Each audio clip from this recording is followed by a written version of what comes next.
Hi everyone, I'm SycamoreOmega. So Star Citizen 3.1 is here, and right on time. 3.1 has brought a lot of improvements to the alpha that are a good start in the release schedule from CIG this year. Getting a major update out on time was very important to prove to the community that the development is moving forward quickly, and it gives us more things to test as more features are rolled out.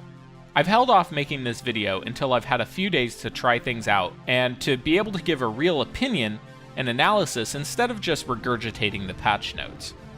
In fact, I've actually recorded this episode a few times now in the last day or so to make sure that I hit all of the details that I think that are important in 3.1.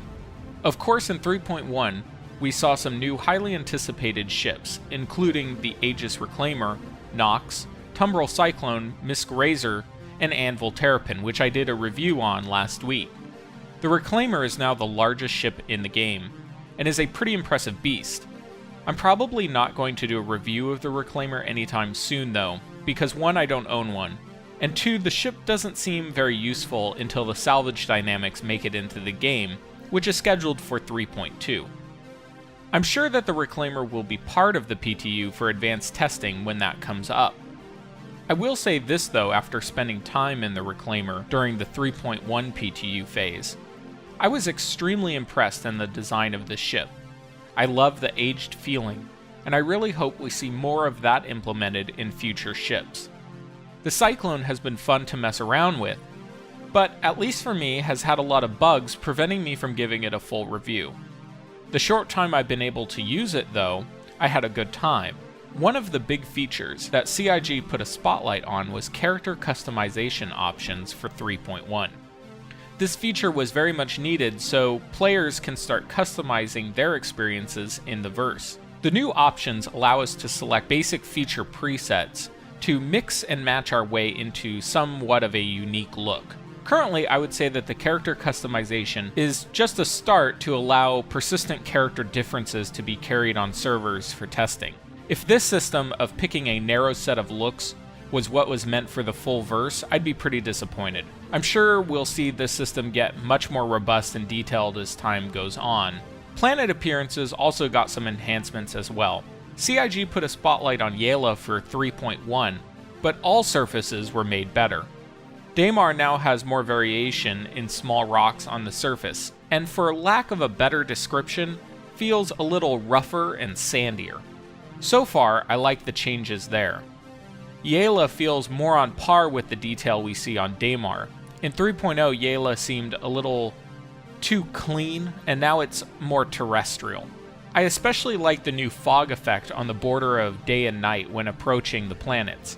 It's a good detail, but I'm not sure how long it will stick around once weather patterns make it into the game. It's a really good direction though. Selen looks great too. The surface is a little less metallic looking, and feels generally more realistic. The more matte appearance better complements the vents and activity on the surface. I have noticed some graphical bugs with Selen though, that appear when farther away from the moon. The surface will appear faceted, but as you get closer the error works itself out.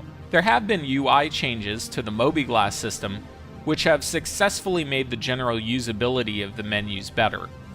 I've been much happier finding menus easily. This really has reduced the learning curve on Mobiglass. In the last design, sometimes I just gave up exploring the system because I couldn't see what I was clicking on. Characters now walk more dynamically and react to surface changes like stairs and rocks. It's much more satisfying watching your character move from third person now. I'm not 100% sure, but it appears that the number of different walking speed animations have been reduced. I think the character starts jogging at too slow of a speed. Before, I am pretty sure that there was another level of speed walking. It was one of those details I didn't really think about until it was different. The helmet UI and ships have been changed as well for the better. Own ship status and target ship status is much more detailed, and now displays more detailed IR and EM information, which is great. Overall, the better ship models that are displayed are very welcome and look great. Additionally, some ship interiors were changed. I'll be covering some of those details in ship review updates for 3.1 that will be coming soon. The most important 3.1 feature added was the service beacon system. Players may now request transportation and combat assistance. This system is really great and fosters the player-created economy and gameplay that Star Citizen will need to fully realize the verse. These contracts have ratings attached to them too, so players can rate each other's performance. This really encourages players to carry out contracts reliably. So far, one of the best parts of these beacons are the transport contracts. These allow a player to get out of a difficult situation where otherwise you might need to just quit and respawn back at a station. It's just another option that makes Star Citizen more of a game and less of a tech demo. This player-to-player contract system starts a really good interaction setup that I'm really happy to see. I think the only improvement I'd like to see is the credit per minute for combat assistance. I've been really trying to come up with an alternative, but the credit per minute setup isn't the best. Maybe a system where players offer to give combat assistance rather than request, therefore players can decide somewhat of a quality based on a cost. In fact, I think this should be implemented for all contracts where players can offer services and things can be negotiated.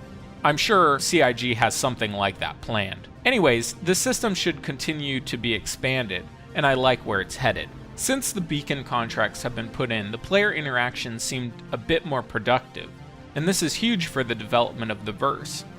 Some weapons have been tweaked and added as well.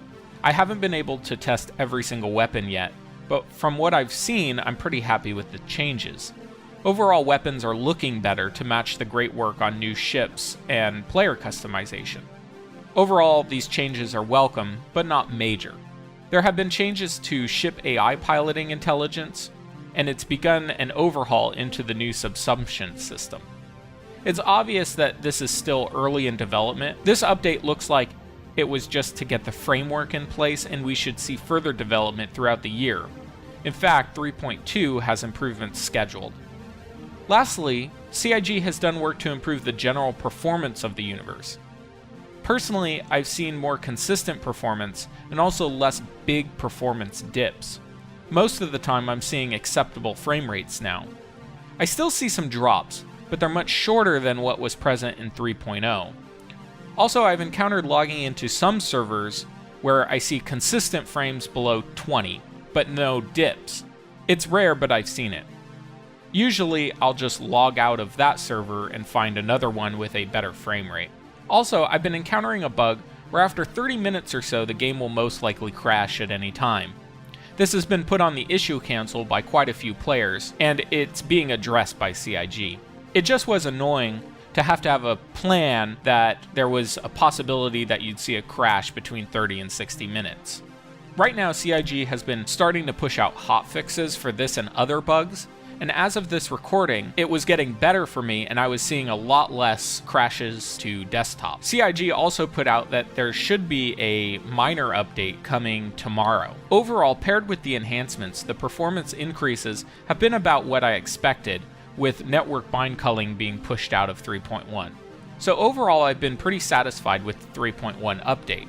The most important thing is that most of what was promised made it into 3.1 on time.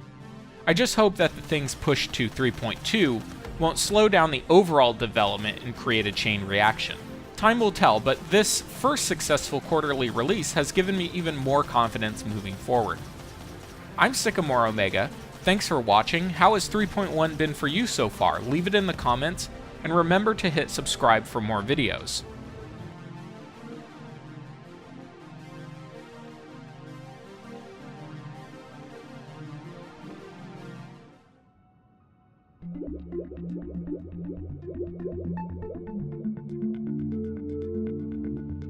Thanks for watching today's video.